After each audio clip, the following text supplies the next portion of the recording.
બધા જ લોકોને વિનંતી કરું છું કે તમારા દિલ ઉપર હાથ રાખીને વિચારો કે આ રાજુભાઈ કરપડા, પ્રવીણ રામ, આ તો હિન્દુ છે, હિન્દુના દીકરા છે, એમના બાળકો હિન્દુ છે, એમની પત્ની હિન્દુ, એમના મા હિન્દુ છે.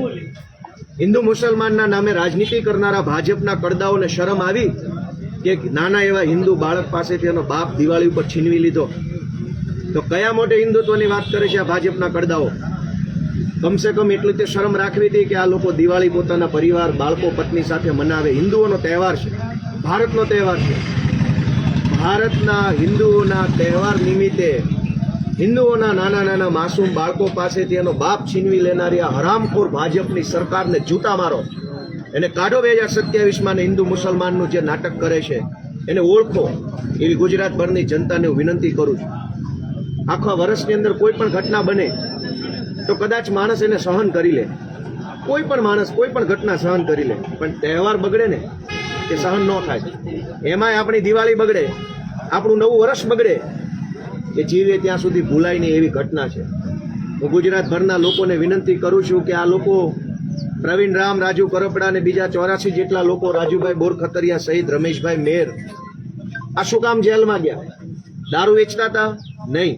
ડ્રગ્સ વેચતા હતા? નહીં. આ લોકો રોડમાં કટકી કરતા હતા? નહીં. પૈસા ખાતા હતા? નહીં. ખેડૂત માટે લડતા હતા એટલે એમની દિવાળી બગડી છે.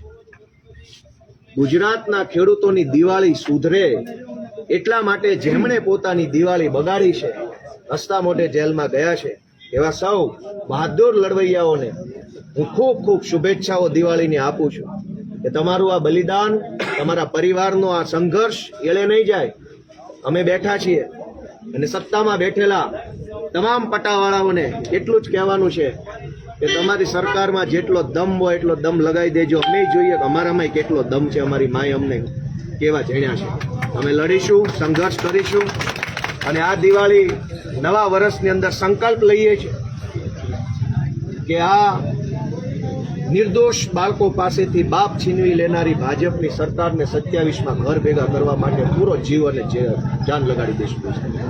આજે આટલી વિશાળ સંખ્યામાં અમારા કાર્યકર્તાઓ આવ્યા, આગેવાનો આવ્યા, સમર્થકો આવ્યા, ખેડૂતો આવ્યા, એ બધાને હું હૃદયપૂર્વક આવકારું છું, બધાનો આભાર માનું છું અને બહુ ભારે હૈયે, ભરેલી આંખે બધાને દિવાળીની શુભેચ્છા આપું છું. મન તો થતું નથી કે આવી શુભેચ્છા, કેમ કે એવું ટાણું નથી, છતાંય એક ભારે હૈયે હું સૌને શુભેચ્છા આપું છું.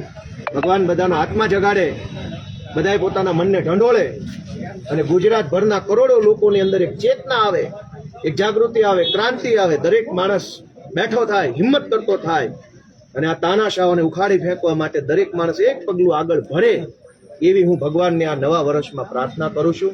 જય કિસાન, જય જય ગરીબ ગુજરાત. ઇન્કલાબ જિંદાબાદ, જય જવાન, જય કિસાન.